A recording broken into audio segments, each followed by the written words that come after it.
Bonjour à tous, les fonctions suite. Aujourd'hui, on va découvrir un nouveau type de fonction. Ce seront les fonctions affines.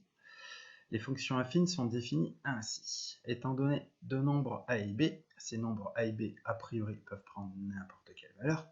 La fonction f qui a tout nombre x fait correspondre le nombre x plus b est appelée fonction affine. Autrement dit, une fonction affine f transforme x en ax plus b, c'est-à-dire que f de x est égal à ax plus b. Quelques exemples. La fonction f qui transforme x en 2x plus 1. C'est une fonction affine. Pourquoi? Si on fait la comparaison avec la forme ax plus b, on va trouver qu'ici, petit a, le coefficient de x, est égal à 2, et petit b est égal à 1. Si on prend la fonction g qui transforme x en 2 tiers de x moins 3, g est aussi une fonction affine. Si on fait toujours le lien avec ax plus b, le petit a, ici, le coefficient de x, va être 2 tiers, et le petit b, ça va être moins 3. Si on prend la fonction h qui transforme x en 2x carré plus 3, h ici ne va pas être une fonction affine à cause du x carré. Pour obtenir une fonction affine, on doit multiplier par x au carré. Quelques cas particuliers. Si petit b est égal à 0, f de x est égal à x plus b, f de x devient ax plus 0, c'est-à-dire qu'f de x est égal à ax. Et ça, vous reconnaissez cette écriture-là, c'est l'écriture d'une fonction linéaire qu'on a étudiée la semaine dernière. Autrement dit, si b est égal à 0, f de x est égal à ax, f est une fonction linéaire, ce qui veut dire qu'une fonction linéaire, c'est une fonction affine particulière. Si c'est petit a qui vaut 0 maintenant, f de x, c'est toujours égal à ax plus b. En remplaçant a par 0, f de x devient 0 fois x plus b. Autrement dit, f de x est égal à b. Là, on obtient une nouvelle fonction particulière. Cette fonction particulière s'appelle une fonction constante.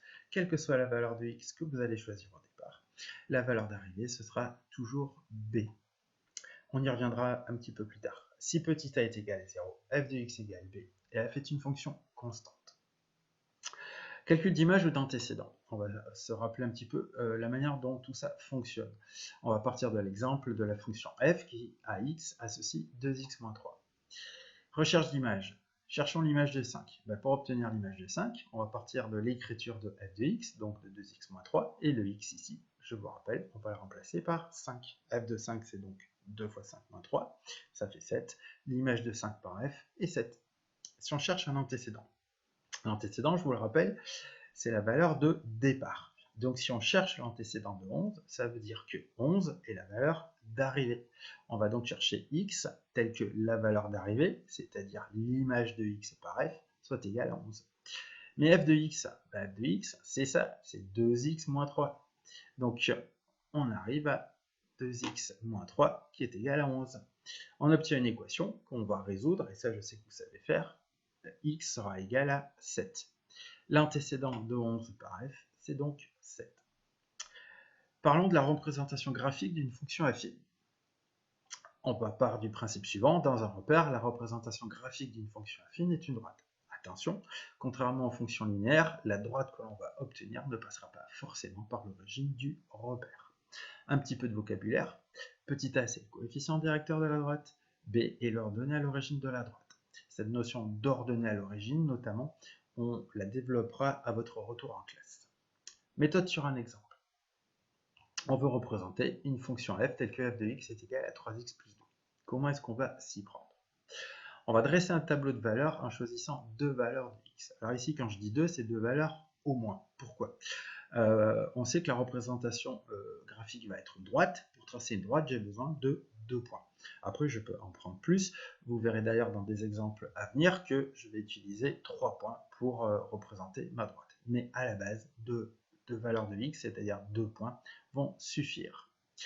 Les valeurs de x, je rappelle que vous pouvez les choisir au hasard. La droite que vous obtiendrez sera la même, quelles que soient les valeurs de x que vous choisissez. Moi, j'ai choisi x égale à 0 parce que c'est facile à utiliser, et ensuite x égale 2. On calcule les valeurs de x correspondantes, f de 0 qui est égal à 2, donc le point A de coordonnées 0, 2 appartient à la représentation graphique de f. On calcule f de 2 qui est égal à 8, donc le calcul c'est que vous savez le faire. Le point B de coordonnées de 8 appartient à la représentation graphique de f. On peut résumer tout ça dans un tableau de valeurs comme ceci. Donc dans la première colonne, vous avez du coup les coordonnées du premier point de la droite, le point de coordonnées 0, 2, dans la deuxième colonne, les coordonnées du deuxième point de la droite, le point de coordonnées 2, 8.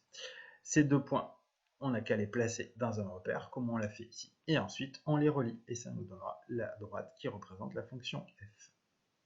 Quelques petits exemples.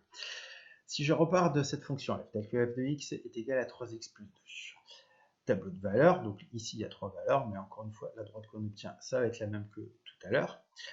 Mais par contre, ce qui m'intéresse, c'est que vous remarquiez que cette droite, elle monte, entre guillemets. Si on lit en commençant par la gauche, de la gauche vers la droite, comme quand vous lisez un texte, la droite, elle monte.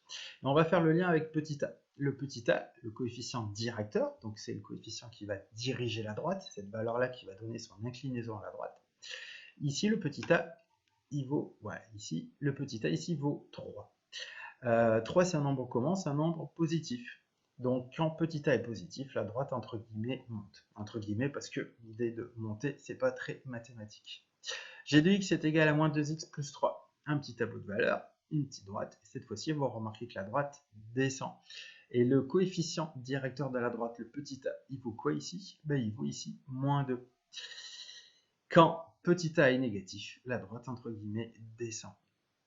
On va terminer avec une fonction constante, h de x est égal à 2. Alors comment ça fonctionne ce type de situation? Quelle que soit la valeur de x que vous allez avoir au départ, la valeur de h de x correspondante, ça va être égal à 2. La valeur d'arrivée sera toujours égale à 2, peu importe ce que je mets dans ma première ligne, dans les valeurs de x. La valeur d'arrivée, ce sera 2. Graphiquement, vous obtenez la situation suivante, 3 points alignés et cette droite, elle est comment? La droite qui passe par les 3 points est parallèle à l'axe des abscisses. Donc si petit a est égal à 0, la droite est entre guillemets horizontale, donc parallèle à l'axe des abscisses. Et ce sera tout pour aujourd'hui.